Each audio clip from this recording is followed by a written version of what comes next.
सुखदं केवलं ज्ञानमूर्तिं द्वन्द्वातीतं गगनसदृशं तत्त्वमस्यादिलक्ष्यम् एकं नित्यं विमलमचलं सर्वधी साक्षिभूतम् भावातीतं त्रिगुणरहितं सद्गुरुं तं नमामि। देवताधीनं जगत् सर्वं मन्त्राधीना देवता ते मंत्रा ब्राह्मणाधीना तस्मात् ब्राह्मणो देवता। ओम विश्वानि एव सवितुर्दुरितानि पराशुवाः तद्भद्रं तं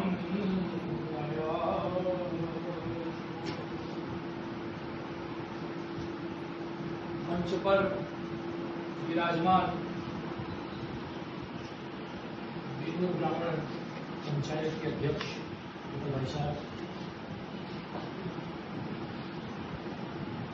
मेरे साथ कंधे से कंधा मिलाकर ब्राह्मणों के कार्य में लगे हुए निस्वार्थ रूप से हमारे बंगाल अष्टलक्ष्मी परशुराम फाउंडेशन के प्रदेश प्रभारी भाई श्री कुमार के परिवार,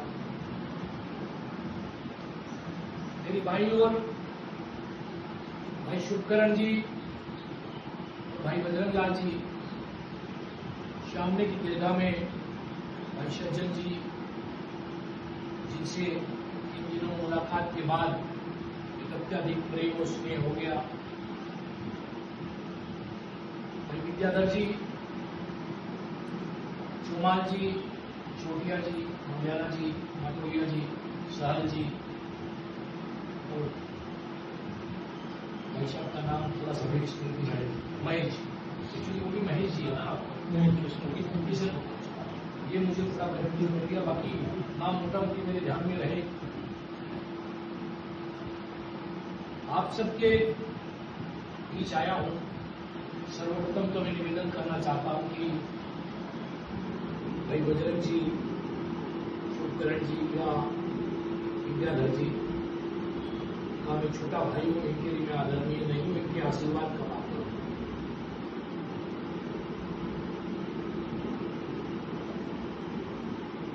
अष्टलक्ष्मी परशुराम फाउंडेशन के गठन का जो सबसे मूल उद्देश्य है, वो उद्देश्य है ब्राह्मण समाज के अस्तित्व की रक्षा करना। वैसे कोई भी संगठन बनता है, उस संगठन का उद्देश्य ही होता है कि अपनी जाति के अस्तित्व को बचाए, उसका संरक्षण करे और उसका संवर्धन करे। आज ब्राह्मणों के सामने जो सबसे बड़ी चुनौती है वो ये है कि हम ब्राह्मण और ब्राह्मणी के कोख से पैदा हुए लोग अगर अब अपनी जाति के प्रति सजग नहीं हुए, अपने अस्तित्व के प्रति सजग नहीं हुए, तो 50 वर्षों के बाद, 75 वर्षों के बाद और 100 वर्षों के बाद ब्राह्मणों का डीएनए पूरी तरह से खत्म हो जाएगा।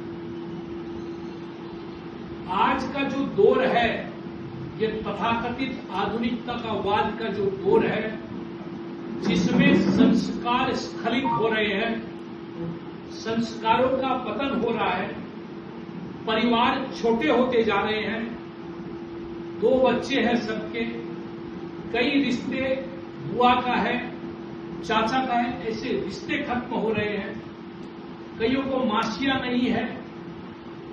ये परिवार जो है, संयुक्त परिवार जो हमारे समाज का आधार थे, आधार खत्म हो रहा है, परिणाम स्वरूप क्या हो रहा है? हमारे समाज की बच्चियां, आप प्रेम विवाह की बातें छोड़े, हमारे समाज की बच्चियां माता पिता की सहमति से अन्य समाजों में जा रही हैं। हमारे समाज में युवाओं में कुंवारेपन की समस्या बढ़ रही है। आज अगर हम देखें तो 90 और 85 में जन्मे बच्चों का भी विवाह नहीं हुआ है, वो बैठे हैं। ये जो परिस्थितियां पैदा हो रही है, अगर इन परिस्थितियों को नहीं रोका गया तो हमारी बच्चियां बाहर जा रही हैं और हमारे बच्चे कुंवारे रह रहे हैं। उनका जबरन बहुत जगह विवाह अन्य जातियों में किया जा रहा है, बिहार के लोगों से, असम के लोगों से, बंगाली लोगों से या अन्य जातियों में हो रहा है। परिणाम स्वरूप ये है कि एक पीढ़ी, 2 पीढ़ी, 3 पीढ़ी बाद आज आप जो, जैसे मैं गौतम ऋषि की संतान हूं, गौतम का डीएनए लेकर चलता हूं, कोई कश्यप की संतान है, कोई विश्वामित्र की संतान होगा, कोई जमदग्नि होगा, कोई भृगु होगा, वो डीएनए हमारा खत्म हो जाएगा, वो डीएनए बचेगा ही नहीं। हम ब्राह्मण के रूप में अपना परिचय देंगे कि मैं विद्याधर जी चोटिया का पड़पोता हूं, सड़पोता हूं, मैं चंद्र प्रकाश का पड़पोता हूं, बजरंग जी बीरवाणिया का हूं, चोमाल जी का हूं, ये सारे परिचय हम जरूर देंगे, किंतु वो रक्त चोमाल जी का नहीं होगा। वो रक्त का परिवर्तन हो जाएगा, वो संस्कार का परिवर्तन हो जाएगा। कुछ संस्कार कुल के साथ आते हैं, संस्कार ऋषि परंपरा में चलते हैं। हमारी धमनियों में रक्त के हिसाब से, डीएनए के साथ वो संस्कार बनते हैं, वो संस्कार खत्म हो जाएंगे पूरी तरह से। समाज को इस समस्या से बचाने के लिए प्रयास करना प्रत्येक संगठन का, प्रत्येक विप्र भाई का पहला कर्तव्य होना चाहिए। अष्टलक्ष्मी परशुराम फाउंडेशन ने अपने गठन के समय ये संकल्प लिया कि ब्राह्मण जाति के अस्तित्व को, ब्राह्मणों के रक्त को जिस स्थिति में हमें आज मिला है, ये हमारा ज्यादा कर्तव्य है। हम उस रक्त को अगले 1000 साल, 2000 साल तक बचाए रखें। वो व्यवस्था आज लागू करने का समय है। और इस व्यवस्था में हमें विद्याधर जी चोटिया, जो हमसे 25 साल, 20 साल पहले के लोग हमारे बुजुर्ग हैं, और आज जो बच्चे ये मंगलियारा बैठे हैं या ये चोटिया जी बैठे हैं, ये जो बच्चे हैं हमारे बाद के, इनसे लेकर हम बीच में ब्रिज का काम करते हुए उन तक पहुंचाने की जरूरत है। उन्हें ये बताने की जरूरत है कि ब्राह्मण होना कोई सहज बात नहीं है। पैसों से ब्राह्मण नहीं बनता है। ब्राह्मण बनने के लिए एक पूरी प्रक्रिया होती है। ब्राह्मण कुल में जन्म लेने के लिए, ब्राह्मण का व्यवहार अपनाने के लिए ऋषि मुनि तरसते थे। विश्वामित्र ने सब कुछ छोड़ दिया ब्रह्मर्षि पद प्राप्त करने, सब कुछ छोड़ दिया राजा।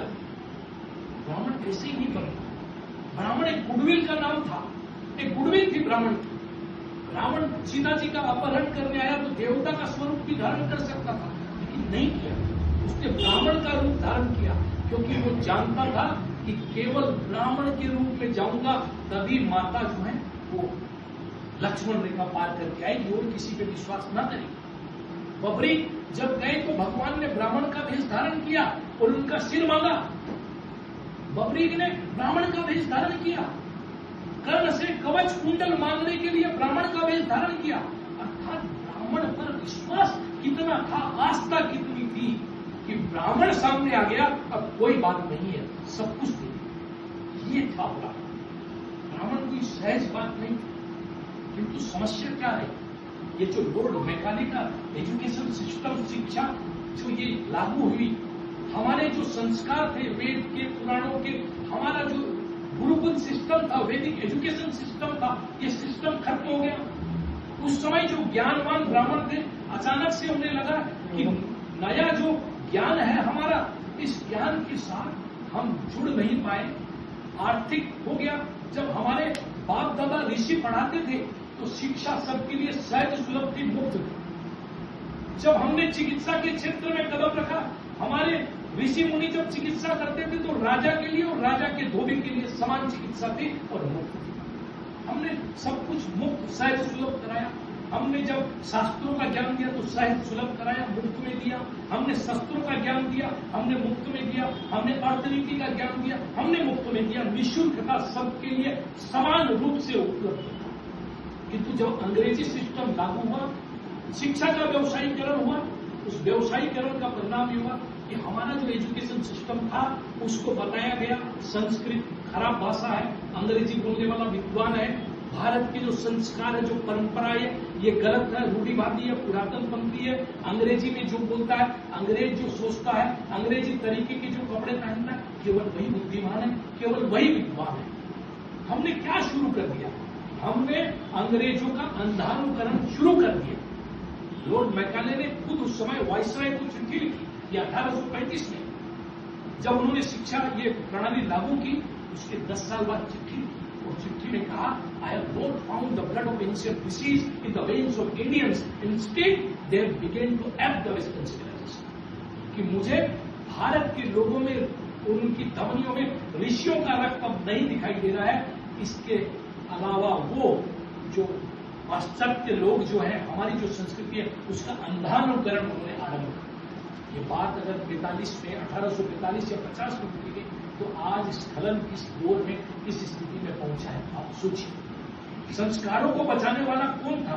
वो ब्राह्मण था, जो स्वयं गरीब रहकर, स्वयं त्याग कर कर तेन त्यक्तेन भुंजिता मां गृह कश्चित् धर्म, कि मुझे अपने लिए कुछ नहीं करना है, परिग्रह नहीं करना है, सब कुछ समाज को समर्पित कर देना है। वो ब्राह्मण उस संस्कारों की जड़ था। उस ब्राह्मणत्व पे, उस ब्राह्मण पर चोट की अंग्रेजों ने, और उसका परिणाम है कि आज न सिर्फ भारत बल्कि पूरा जो भारत का ज्ञान है, जो सोने की चिड़िया हम कहते थे, जो विश्व गुरु कहते थे, वो सारा ज्ञान अब धीरे धीरे लुप्त हो रहा है, समाप्त हो रहा है। और इसका सबसे बड़ा परिणाम अगर किसी को भोगना पड़ रहा है तो ब्राह्मणों को भोगना पड़ रहा है। ब्राह्मण अपने आप को एक ऐसे माहौल में पा रहे हैं जहां पर उनका जो ज्ञान था, जो पूर्वजों का ज्ञान था, वो ज्ञान वो प्राप्त नहीं कर सकते। उस ज्ञान को मूल्यहीन करने की चेष्टा हो रही है। दूसरी ओर, चूंकि व्यापारी कौम नहीं थी, कभी व्यापार किया नहीं, व्यापार की शिक्षा जरूर थी, किंतु आर्थिक रूप से मजबूत नहीं हुआ कभी भी ब्राह्मण। सदैव समाज के लिए छोड़ा। कहानियों में वर्णन है, एक गरीब ब्राह्मण था, कहीं नहीं आया एक अमीर ब्राह्मण था। हमें शोषक बता दिया गया, सब कहा गया, सब बातों के लिए। आप किसी भी जाति को ले लो, किसी को भी कोने में ले जाकर पूछते, वो सारी जातियां एक मत से ब्राह्मणों को गाली देती, ब्राह्मणों के खिलाफ बोलती, ब्राह्मणों के खिलाफ विष बमन होता है। किंतु आप अगर पूरे भारत में, पुराणों में, कहा किससे कहानियों में एक भी कहानी उठाए, सदैव आया एक गरीब ब्राह्मण, एक गरीब ब्राह्मण। तो वो जो ब्राह्मण थे, जिनका आधार था, जिनकी शक्ति थी, जिनका संबल ज्ञान था, वो ज्ञान नहीं रहा। नए ज्ञान जो पैसे से खरीदना पड़ता है, स्कूलों में भेजकर, विद्यालयों में भेजकर, कॉलेजों में भेजकर, उसके लिए आपके पास अर्थ शक्ति नहीं। परिणाम क्या हुआ? ब्राह्मण पिछड़ते, आधुनिक ज्ञान में भी ब्राह्मण पिछड़ते गए। और जब हम पिछड़ते गए तो परिणाम ऐसा हुआ कि ब्राह्मणों को समझौते करने पड़े सर्वाइवल के लिए, अपने अस्तित्व को बचाने के लिए। और उसी का परिणाम है कि आज हम इस स्थिति में हैं जहां पर हमें सबसे बड़ी शक्ति चाहिए उन्हें ज्ञान को अर्जित करने की। ये जो आधुनिक ज्ञान है, इस ज्ञान को हम आत्मसात करें। हमारे बच्चे, हमारी जो नई पीढ़ी है, वो नई पीढ़ी जो है, वो इस आधुनिक ज्ञान को ले आईएएस बने, आईपीएस बने, आईएफएस बने, आईआरएस बने, जो भी जहां मजबूत जगह है उस जगह पर पहुंचे और समाज का प्रतिनिधित्व करें। साथ ही ब्राह्मण समाज और संगठनों को अपने अस्तित्व को बचाए रखने के लिए हमारा जो वैदिक एजुकेशन सिस्टम है, जो हमारे संस्कार के जरिए थे, हम कैसे उसको पुनर्जीवित कर सकते हैं, हमारे समाज और संस्कृति को उससे जोड़ सकते हैं। आधुनिक शिक्षा के साथ उसे जोड़ने की जरूरत है, उसे भी हमें आगे लाना पड़ेगा। हमारे जो परशुराम जैसे प्रतीक हैं, जिनसे हमें शौर्य मिलता है, वशिष्ठ है, हमारे कपिल मुनि हैं, आपके यहाँ पर जिन्होंने तपस्या की, गंगा सागर है, ऐसे जो हमारे प्रतीक है, जिनसे ब्राह्मणों की ऊर्जा हमें निरंतर प्राप्त करती है। इन प्रतीकों को हमें सामने लाना पड़ेगा। ये 108 फुट की मूर्ति का भाई साहब जो कह रहे थे कि लोहागढ़ में 108 फुट की मूर्ति बनाने का जो संकल्प अष्टलक्ष्मी परशुराम फाउंडेशन ने अवधेशाचार्य महाराज जी के आशीर्वाद से लिया है, ये केवल एक मूर्ति का ढांचा बना लेना नहीं है। 108 फुट की मूर्ति बने, 100 मील दूर से दिखे भगवान परशुराम, और जब भी कोई ब्राह्मण भगवान परशुराम को देखता है तो उसके अंदर वो शौर्य और वो तेज प्रवाहित होता है। ऐसे है भगवान परशुराम। परशुराम कोई साधारण नहीं है। भगवान परशुराम ब्राह्मणों के सर्वांगीण जो ब्राह्मण है, ब्राह्मणों का जो अस्तित्व उसके सर्वांगीण प्रतीक है, वो सब कुछ है उनमें। उन्होंने क्या किया? ब्राह्मणों ने 21 बार पृथ्वी को जय किया और 21 बार दान कर दिया। उन्होंने दिखाया कि ब्राह्मणों को समर्थ होना पड़ेगा, ब्राह्मणों को मांग खाने वाली जात ये समझते हैं, उन्हें दिखा देना पड़ेगा कि ब्राह्मण भूदेव है, इस भूमि का मालिक ब्राह्मण रहा है, और आज भी अपने ज्ञान की बदौलत ब्राह्मण भूदेव हो सकता है। फिर से उस गौरव की तरफ ब्राह्मण लौट सकता है। ये आदर्श भगवान परशुराम ने प्रस्तुत किया कि भाई दान कब करोगे? जब उसको प्राप्त करोगे। जो व्यक्ति प्राप्त नहीं किया, दान लेकर दान देना मुश्किल है। ब्राह्मणों के 6 कर्म बताए गए, किसी समय खटकर के ब्राह्मण होते हैं। ब्राह्मणों का क्या है? शिक्षा अर्जन करना, शिक्षा दान करना, यज्ञ करना, यज्ञ करवाना। आप ये जो संस्था चला रहे हो, इसके मार्फत जो विभिन्न कार्य कर रहे हो, हम अष्टलक्ष्मी चला रहे हैं, कोई अन्य फाउंडेशन चला रहे हैं, इन सब के माध्यम से वो जो कार्य करिए, ये भी यज्ञ है, ये सामाजिक यज्ञ है। तो यज्ञ करना और यज्ञ करवाना, और दान लेना और दान देना। लेकिन ब्राह्मणों को दान देने के लिए पहले समर्थ होना पड़ेगा, परशुराम की तरह विजय करना पड़ेगा। और ये विजय अब इस जमाने में क्या विजय चाहिए? बोलते देश धर्म पर जब संकट हो, तिलक नहीं तलवार चाहिए, शास्त्र शास्त्र मत रट रे बंदे, तो शस्त्रागार चाहिए। जब युद्ध के मैदान में खड़े होते तो द्रोणाचार्य भी बाण का संधान करते, कृपाचार्य भी करते। तो आज का अस्त्र क्या है? आज का अस्त्र है आर्थिक स्वावलंबन। ब्राह्मणों को आर्थिक रूप से मजबूत होना पड़ेगा। ब्राह्मणों को अपने संस्कारों को बचाए रखना पड़ेगा, और उनको बचाते हुए आर्थिक रूप से मजबूत होना पड़ेगा। इसीलिए हमने नाम दिया अष्टलक्ष्मी परशुराम फाउंडेशन। परशुराम ज्ञान और शौर्य के प्रतीक है, ब्राह्मणों की दानशीलता के प्रतीक है। और अष्टलक्ष्मी का आह्वान भगवान शंकराचार्य ने तो कनकधारा स्तोत्र से स्वर्ण की वर्षा करा दी। संपत्कराणि सकलेन्द्रिय नंदनानि साम्राज्य दान विभवानि शरोरुहाक्षि त्वद्वंदनानि दुरिता हरणोद्यतानि मामेव मातर्निशं कलयन्। स्वर्ण वर्षा करा दी। हम तो उनके ही पुत्र हैं, हम कोई अलग थोड़ी है। हम सब में एक एक शंकराचार्य, एक एक चाणक्य, एक एक वशिष्ठ, एक एक गौतम बैठा है। हम अपनी ऊर्जा को भूल गए हैं, जैसे हनुमान जी श्राप के प्रभाव में भूल गए थे अपनी शक्ति को, वैसे ब्राह्मण अपनी शक्ति को विस्मृत कर बैठा है। ब्राह्मण अगर एक बार ओंकार की ध्वनि करता है तो ये ब्रह्मांड के नायक के पास, स्वयं परमात्मा के पास पहुंचती। ब्राह्मण साधारण नहीं है। तो यही बात हमें अपनी बच्चियों को भी बताना पड़ेगा, माताओं को बताना पड़ेगा। मैं आजकल अग्रवालों में देखता हूं, मुझे बहुत अच्छा लगता है। अग्रवाल परिवार की बच्चियां अग्रवालों में ही जा रही है। 3-4 साथियां तो मैंने की बच्चियां डॉक्टर है, लड़का जो है व्यापारी है, बीकॉम पढ़ा हुआ है, जा रही है, कोई समस्या नहीं है। लड़के में क्या देखेंगे? बजरंग भाई साहब, लड़का अच्छा हो, कमाने वाला हो, सुसंस्कृत हो, संस्कार अच्छे हो, अपनी बच्ची को दुख न हो। अपने में कहावत आई है कि लुगाई को मोटियार मोटियार और मोटियार को मोटियार धन। क्यों भाई साहब? अगर मोटियार कमाने बोले तो फिर वो काम को बोले, बच्ची करे। बच्ची अगर कोई जॉब करती है, बात कीजिए कि भाई हमारी बच्ची जॉब करती है, स्वावलंबी, अच्छी बात है, हमारी बच्चियां स्वावलंबी हो रही है, अपने परिवार की मजबूती में योगदान देगी। किंतु उन बच्चियों को, उनकी माताओं को और उनके परिवारों को ये समझने और समझाने की जरूरत है कि जब बजरंग भाई साहब के समय में, अगर बजरंग भाई साहब पढ़ाई लिखाई करके अभी कम पढ़ी लिखी हो सकती है, तो इनकी बहुत ज्यादा पढ़ी लिखी और बेटा कम पढ़ा लिखा क्यों नहीं हो सकता? भाई साहब बताइए, ये क्यों नहीं हो सकता? ये परिवर्तन कौन लाएगा? इस बारे में चर्चा नहीं है। किसी भी समाज के संगठन को, चाहे 6 जाति हो और या बड़े से बड़ा सर्व ब्राह्मण संगठन हो, किसी भी संगठन ने ये चर्चा करने की जहमत नहीं उठाई, सोचा समाज नाराज हो जाएगा। किंतु मैं ये बोलता हूं कि कुछ लोगों के नाराज होने से अगर समाज को बचने की राह निकलती है तो उनको नाराज होने दीजिए।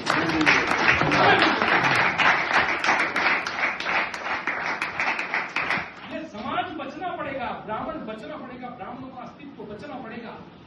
ब्राह्मण नहीं बचेगा। मैं आज आपको बोलता हूं ये बात बेलूर में इस पवित्र धरती से कि अगर ब्राह्मण नहीं बचा तो भारत और भारतीय संस्कृति नहीं बचेगी, कुछ नहीं बचेगा।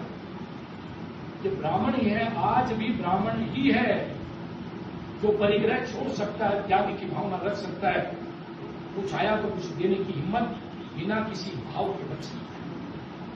ये चर्चाएं जब हमारी रतन जी से हुई, हमने उनसे कहा कि भाई साहब आपने विभिन्न संगठनों में करोड़ों रुपए दिए, किंतु ऐसा प्रतीत हुआ वो करोड़ों रुपए अगर समाज के जरूरतमंद व्यक्ति के पास पहुंच जाते। देखिए भाई साहब ने गरीब शब्द का उपयोग किया, मैं बोलता हूं समाज में गरीब कोई नहीं है। पहली बात, जरूरतमंद हो सकता है। अगर हमारा एक भी व्यक्ति जरूरतमंद है तो गरीब मैं और बजरंग जी समान रूप से है।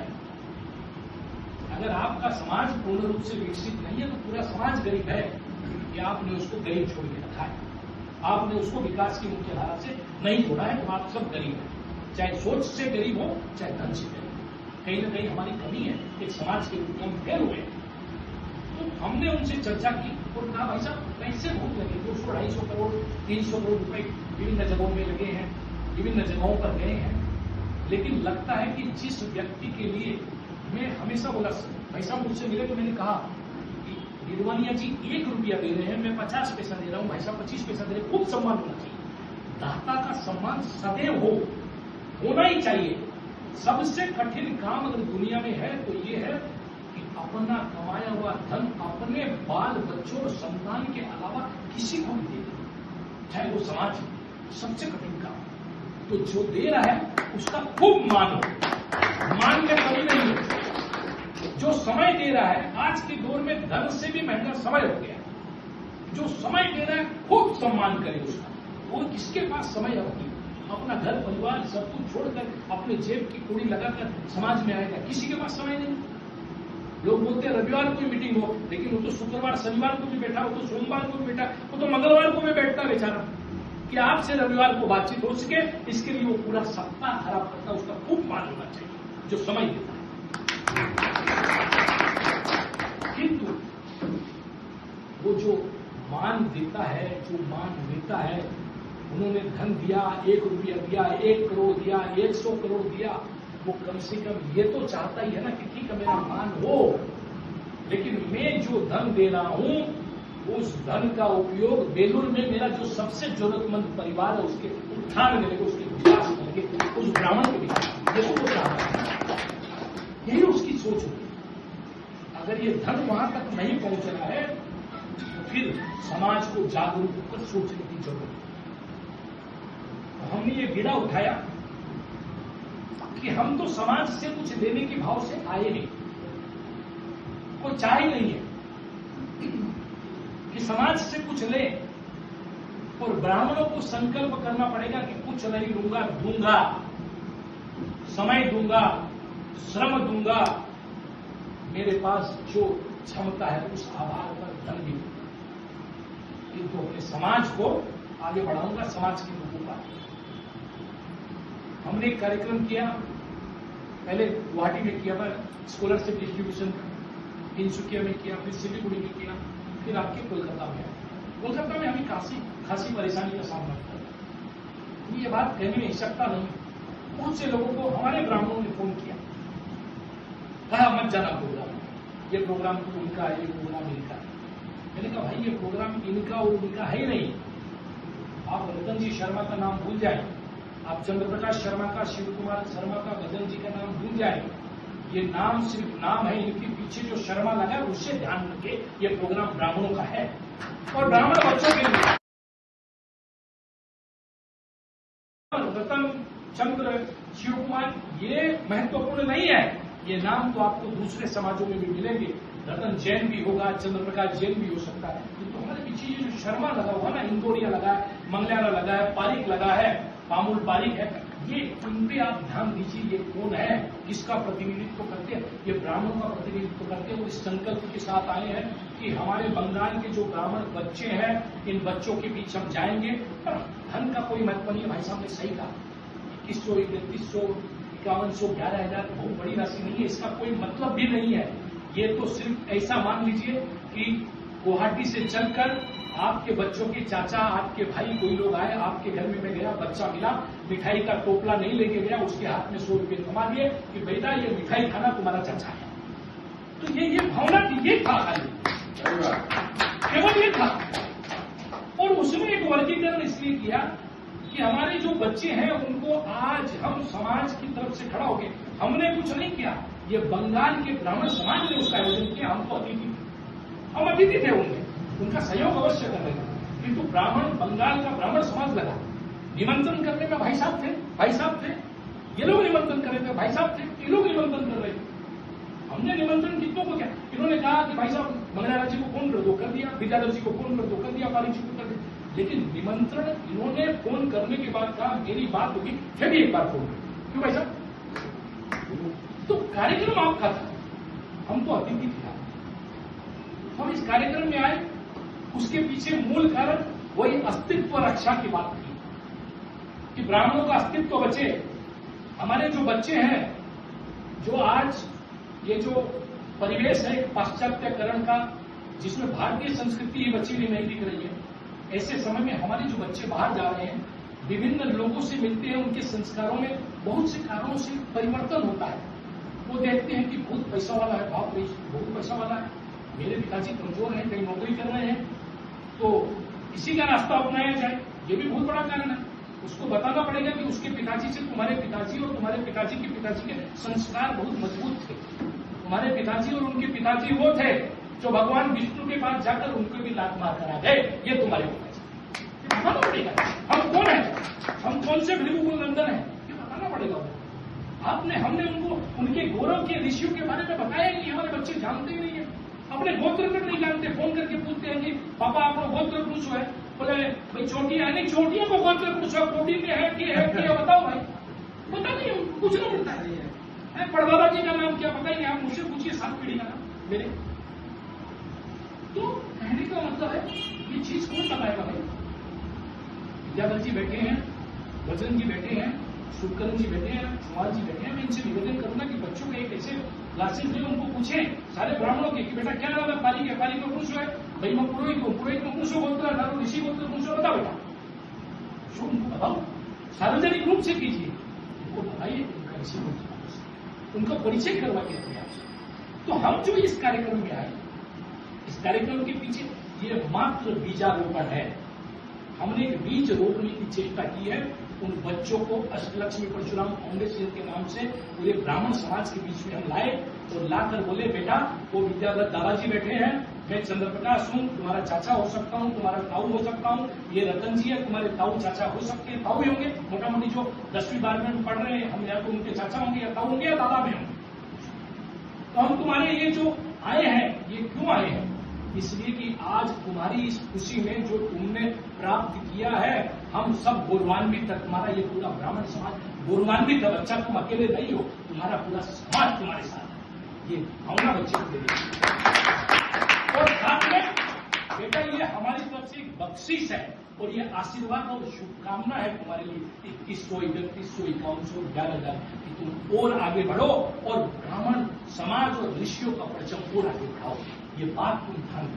और मेरा मानना है कि जिन बच्चों को हमने टच किया है, उन बच्चों कहीं भी पहुंचेंगे, कोई सीए बनेगा, कोई आईएएस बनेगा, कोई यूपीएससी में जाएगा, कोई कहीं भी जाएगा, और जिस जगह कोई व्यापारी बनेगा, वो जहां पर बैठेगा वो ये जानेगा कि एक समय मेरा समाज मेरे साथ खड़ा हुआ था, आज मेरे समाज को मेरी जरूरत है, मैं अपने समाज के साथ खड़ा होगा।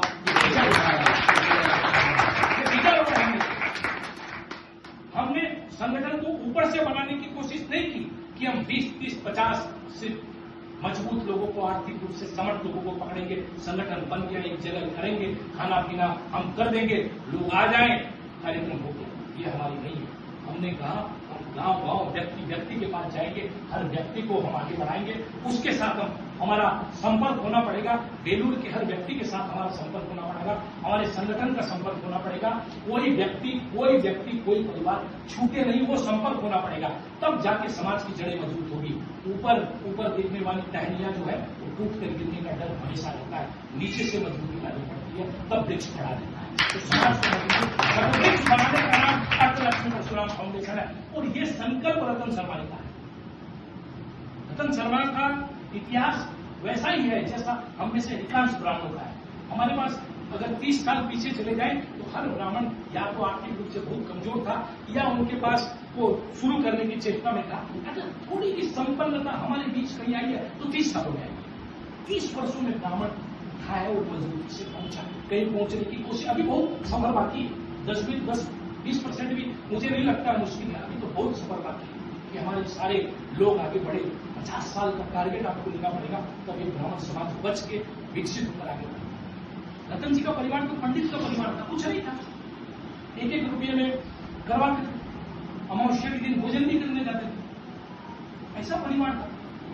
अपने दम पर भगवान भोलेनाथ के भक्त का साथ दिया उन्होंने, साथ दिया, 2 पैसे हुए तो संकल्प लिया कि अपने समाज के लिए कुछ करूंगा।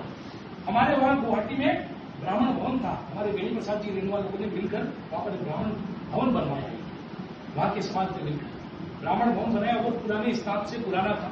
उन्होंने संकल्प लिया कि हमारा ब्राह्मण समाज क्या होता था, बगल में महेश्वरी भवन, महेश्वरी भवन में जो शादी होती थी, ब्राह्मण भवन में अपने नौकरों को रखवाते कि भाई ये नौकर आएंगे, कहाँ रहेंगे, तो महेश्वरी भवन में ब्राह्मण भवन में हलवाई आते थे वहां रहते थे, अन्य कोई आते थे वहां रहते थे, गेस्ट भी नहीं। रतन जी ने ये देखा, बोले यार आपने तो ब्राह्मण समाज की नाक कट रही है। उन्होंने संकल्प लिया कि ये भवन सबसे पहले मैं बनाऊंगा, और भवन के निर्माण, इसके जीर्णोद्धार, इसको भव्य भवन बनाने के लिए 1 करोड़ रुपया पहले मैं दूंगा, 2 तल्ले उठाऊंगा, उसके बाद समाज में दूंगा पैसे। उन्होंने खुद के पास से 1 करोड़ रुपये दिए।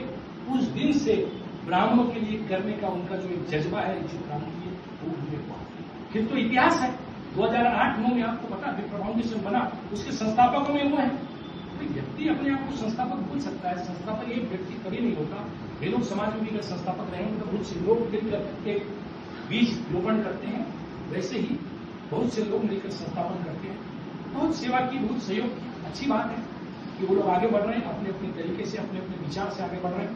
लेकिन ऐसा महसूस हुआ कि कहीं न कहीं समाज को एक ऐसे संगठन की भी जरूरत है जो संगठन समाज के अस्तित्व को बचाने के साथ साथ समाज के भावी कर्णधारों को आने वाली चुनौतियों के लिए तैयार कर सके। और एक एक्सेलेंस जो सेंटर हमारा खोला गया वो खाली जयपुर तक सीमित नहीं हो, कोलकाता, सिलीगुड़ी, हर जगह हमारे बच्चों को तैयार करने के लिए एक ऐसा सेंटर हम खोले, जो सेंटर जो है जहां पर हमारे बच्चे एजुकेशन ले सके, जहां पर हमारे बच्चे IAS, IPS के लिए तैयार हो सके। और हमने कलकत्ता में भी एक ऐसा सपना देखा है कि कलकत्ता में 7 मंजिला एक सप्तऋषि भवन हो, उसके लिए हमने तैयारियां शुरू कर दी है। और सप्तऋषि भवन में हम 6 जो मंजिला है वो 6 न्यात को हम डेडिकेट करेंगे, और एक जो रहेगी वो एजुकेशन के लिए रहेगी, जिसमें बच्चों को आने वाले समय के लिए तैयार किया जाएगा। IAS, IPS के लिए बंगाल के ब्राह्मणों के बच्चों को ये संकल्प लेकर आएगा, क्योंकि शिक्षा के अलावा अन्य कोई साधन नहीं है जिससे हमारा समाज और हमारे बच्चे आगे बढ़ सके। तो मैं यही निवेदन आपको लेकर आया हूं कि हम ब्राह्मणों के उस जज्बे को लेकर आए हैं, जहां पर मैं सदैव बोलता हूं, लेने का भाव मत रखो, समाज से देने का भाव रखो। समाज तो स्वयं जनार्दन का स्वरूप है, जनता जनार्दन है, कल्प वृक्ष है, तुम्हें मांगने की जरूरत ही नहीं है। हम कामाख्या मंदिर में जाते हैं, वहां पर हमें प्रार्थना कराई जाती है कि कुछ मांगने की जरूरत नहीं है। अगर मांगना ही पड़ा तो क्या कामाख्या, अगर मांगना ही पड़ा तो ये क्या काली। जहां कुछ भी मांगने की जरूरत नहीं होती है, बच्चे के बोलने के पहले मां को समझ में आ जाती है, बच्चा जन्म के पहले स्तन में दूध आ जाता है। उस परमात्मा की लीला ऐसी है, बच्चा जन्म होता है और इधर दूध की धार निकल पड़ती है। तो उस शक्ति के पास जाकर आप मांगने की बात करते हो, यम यम चिंतयते कामम तम तम प्राप्नोति निश्चितम, आप सोचोगे नहीं और आपका कार्य हो जाएगा। वो शक्ति है समाज, वो शक्ति है, वो कल्प वृक्ष है। आप तो यहाँ पर आओ, हाथ जोड़कर निवेदन करो, प्रणाम करो, समर्पित हो जाओ। जैसे ही समर्पित हो गई, समाज में कोई कमी नहीं है। यही ब्राह्मण समाज आपको बंगाल ही पूरे भारतवर्ष में, पूरी दुनिया में एक मजबूत मुकाम पर ले जाएगा। हम चिंता ही देखा। तो ये भावना लेकर कि समाज में कुछ देंगे। अब हमारी उम्र, हमारे बच्चे बड़े हो गए हैं, हमारे पास जो कुछ समय है, कुछ संसाधन है, उन समय और संसाधनों का उपयोग करेंगे ब्राह्मण समाज के लिए। तो ब्राह्मण समाज को एक कार्य और करना चाहिए, वो है गो संरक्षण और संवर्धन।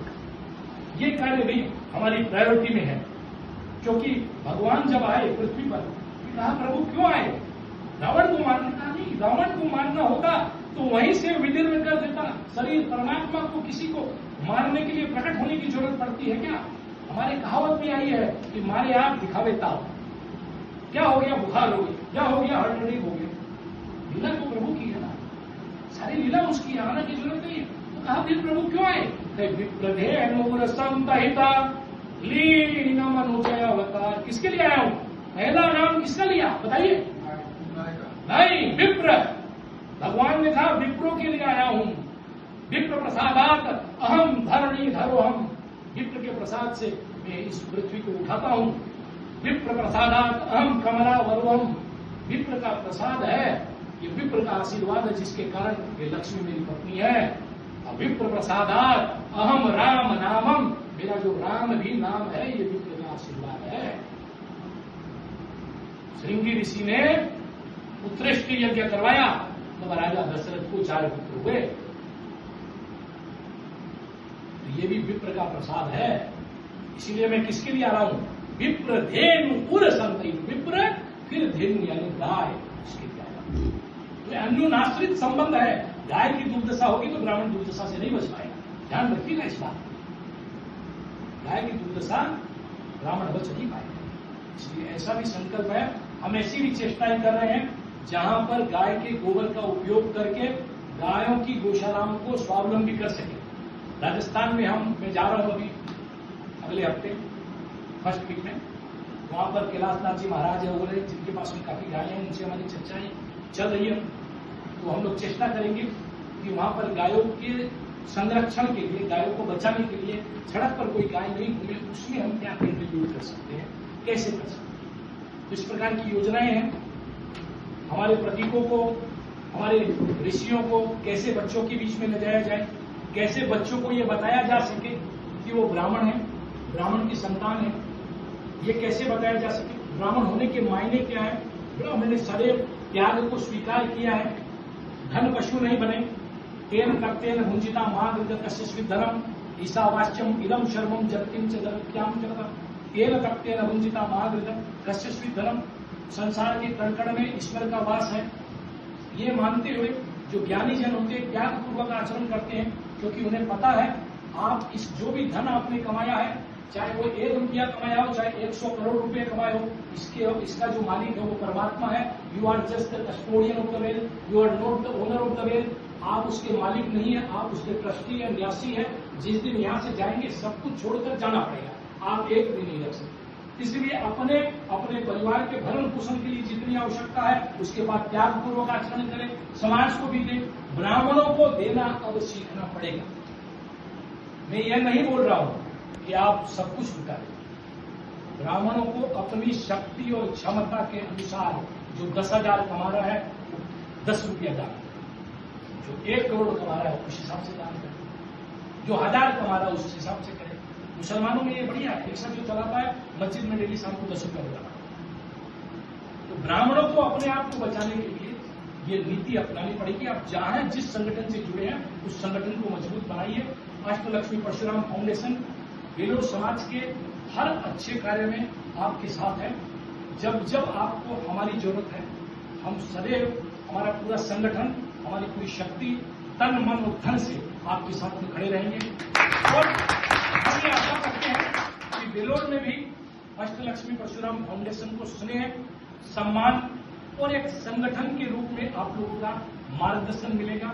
यहाँ से कुछ व्यक्ति सक्रिय रूप से जुड़कर एक कार्यकारिणी का गठन करके एक निरंतर हमारे साथ एक संपर्क में रहेंगे, तो यहाँ के विकास के बारे में विलवा है या अन्य जो भी विषय है, जहां जहां जो भी जगह मेरा मानना है कि हर जगह ब्राह्मणों का, मैं एक बात बोलता हूँ कि वोकल फॉर लोकल बन गया।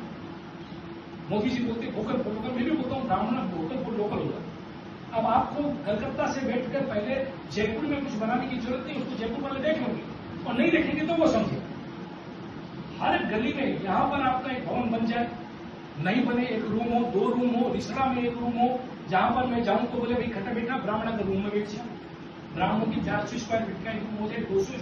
आपकी जब तक बैठने की जगह नहीं है, जिस समाज की बैठने की जगह नहीं, वो समाज मजबूत नहीं हो सकता। हमारे आसाम में तेरापंथी बहुत छोटा समाज है, तेरापंथी जैन शतावट तेरापंथी 27 भवन है उनके, हर जगह भवन है।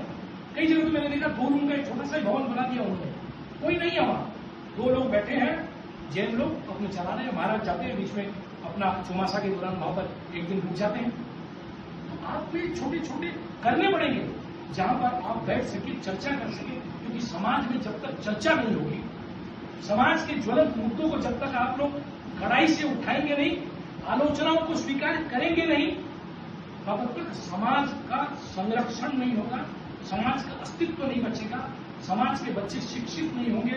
समाज अपने बाहर, लीलवा के बाहर भी एक बहुत बड़ा समाज है, हम एक महासागर की बूंद है, हम उस महासागर का रूप है। ये बात हमें कभी नहीं समझ में आएगी कि लीलवा में हम भले एक बूंद हो, किंतु हम बूंद नहीं है, हम उस महासागर के अंश है, जिसको भगवान ने कहा ममई वांसो जीव तो जीव लोके सनातन है, सभी जीव मेरे अंश है। वैसे ही ये लीलवा का ब्राह्मण समाज पूरे भारतवर्ष के अखिल भारत व्यापी ब्राह्मण समाज का अंश है और मजबूत समाज है। तो ये काम हमें करना पड़ेगा। जगह जगह छोटे ही रूम हो, छोटे ही भवन हो, उनको बनाने के लिए पहली चेष्टा अपने पास, बेलूर का समाज पहली चेष्टा, पहली ईंट अपने पास से रखे। मैं बोलता हूं पूरे भारतवर्ष का समाज आपके साथ आएगा। कटिहार में मैंने इसका उदाहरण देखा है, उन्होंने भवन बनाया, जगदीश जी आनंद जी और बहुत से लोग वहां से निकले, भारतवर्ष में घूमे, घर घर गए, अंत में कटिहार में भवन खड़ा। मैं बोलता हूं आप पहली ईंट रखेंगे तो मेरी बात आपको बता सकता हूं कि भारतवर्ष के सारे ब्राह्मण समाज के साथ मिलकर आखिरी ईंट रखते हुए उसके उद्घाटन का कार्यक्रम आपके साथ जरूरत है। मेरी आशा है कि आप लोगों का सहयोग, समर्थन, आशीर्वाद मुझे मिलेगा। मेरे जो बड़े हैं इन सबका आशीर्वाद और मार्गदर्शन मिलेगा। हमारी कहीं त्रुटियां रह सकती है आगे बढ़ने में, क्योंकि काम करते हैं तो गलती होना स्वाभाविक है। उन गलतियों को सुधारने के लिए भी कड़ाई से हमारी आलोचना करते हुए हमें सजग करें। जरूरत नहीं है आप किसी ग्रुप में लिखे, आपका विद्याधर जी का, चौमार जी का, सहल जी का, मंगेरा जी का, गिडवानी जी का एक फोन काफी है हमारी इस गलती को बताने के लिए। मैं आपको इस बात का आश्वासन देता हूं कि मैं सदैव आपके प्रति यही आदर का भाव रखते हुए तत्पर रहूंगा सदैव अपनी उन गलतियों को समाज हित में सुधार कर समाज को आगे ले जाने में। धन्यवाद, नमस्कार, जय गुरु, जय जय।